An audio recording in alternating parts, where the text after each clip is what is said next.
Good morning, my friends. It's the 20th of November 2014, Mr. Max Bliss in the southwest of France.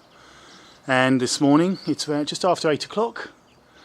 If we have a look around, we've got the old familiar long persistent contrails, which we believe are actually chemtrails.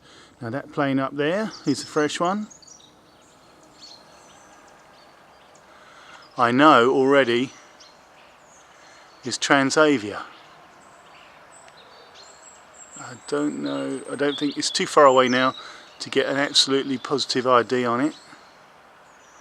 Although I'm certain there'll be more planes this morning. Have a look. We've got some sort of frequency effect going on there. I don't believe that is turbulence or an altocumulus cloud developing. This, we can see the massive change in this. If we have a look at flight radar there, you can see that the plane in the distance there was Transavia. They're certainly part of this covert climate forcing program. There's no question about it. Air France are a part of it. There's no question about it. Absolutely disgusting. From rainwater analysis, we believe that aluminium is certainly one of the elements. Now, if you think that, if you realise that aluminium nanoparticles are being used in synthetic jet fuels already, and that it's also used in diesel, in road fuels, aluminium nanoparticles, it's quite a common practice these days to be using such things. If we look to the distance there, we could see there are many fresh chemtrails in the distance there, and some of them tend to drop off and stop because there's no doubt material is deployed. I have seen, there's a fresh plane there. Who is that? Let's see if we can get a positive ID on it.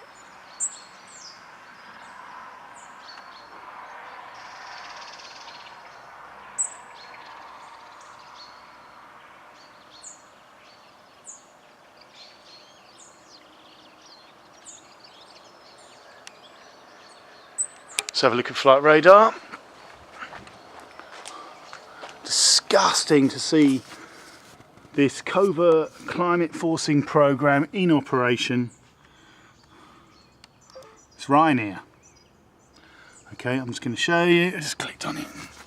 Ryanair. Now, Ryanair is not just owned by Michael O'Leary.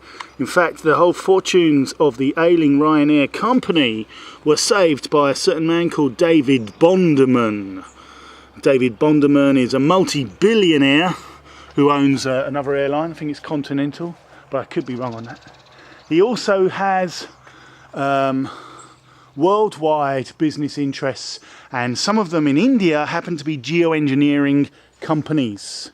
TPG is one of his companies he uses to buy other companies and to run other companies, and he has at least 2 companies in India that are linked with geoengineering.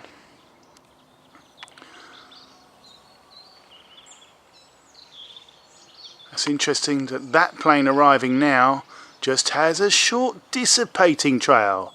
So some would suggest that contrails never existed and there was always something in the fuel other than the normal fuel to make something happen. I can't really say for certain, but we can see a huge difference even down there in the distance where there's those horrific long chemtrails. We've got a dissipating trail there as well. This is a bad morning. We're obviously having some weather front change. This usually, when we see this very large display, which is much less than it was a few years ago, generally it's a precursor for a big shift in weather pattern. Interesting, isn't it? Let's have a look at what the difference is between that Ryanair one that was making a flight, that's at 35,000 feet, the Ryanair one that made the longer trail. Now let's have a look at this fresher one. There you go. It's a HOP, another Air France subsidiary, and that one's only at 20,000 feet. So the one at 20, that's quite low. That's leaving a short chemtrail, a dissipating contrail, sorry. Only at 20,000 feet. Doesn't actually look, doesn't look right. Don't even look like the right plane to me. Don't look right.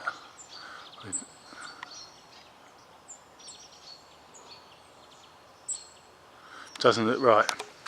Doesn't look like the right plane to me. No way. What's going on there?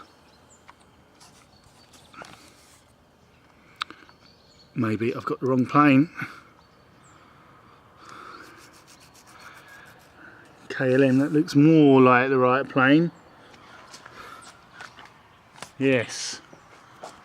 So at 41,000 feet, that's a KLM plane. That looks about right. It looks like a Boeing 737.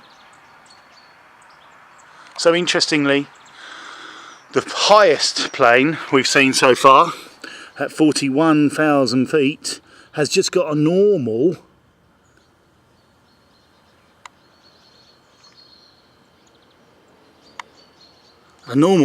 dissipating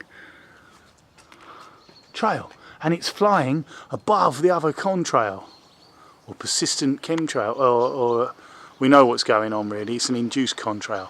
So that is the Boeing 737 flying much higher, well 3,000 feet higher than the other ones, and it's making a normal contrail. Now here's the thing, right? Okay, so there's a KLM flying there, flying right above that other persistent contrail, which we believe is a chemtrail, and yet here we go, look, there's a fresh one now. So I'm just going to find out from flight radar who this one is. It's a white plane. Let's have a look at it, see if we can get closer to it. I bet it's another Transavia. It's got that ring around the fuselage. So let's have a look what's going on. That's interesting. If it's two Boeing 737s, look at that. Let's have a look. Here we go. Transavia. It is Transavia. And it is a Boeing 737 at 36. Look at that, my friends. Here we go. That's pretty good evidence. Pretty good. Okay, so we've got two 737s. That one down there, that 737 is at 41,000 feet. Okay, and look, the dissipating trail is disappearing. And this Boeing 737 is at 37,000 feet, and it's lower, and it's got a much longer trail, a persistent long trail. So they're both the same planes. That's Transavia. There it is.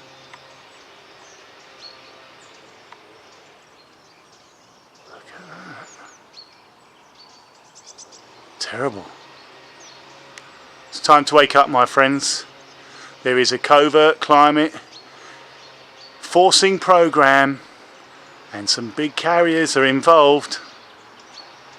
It's time to wake up.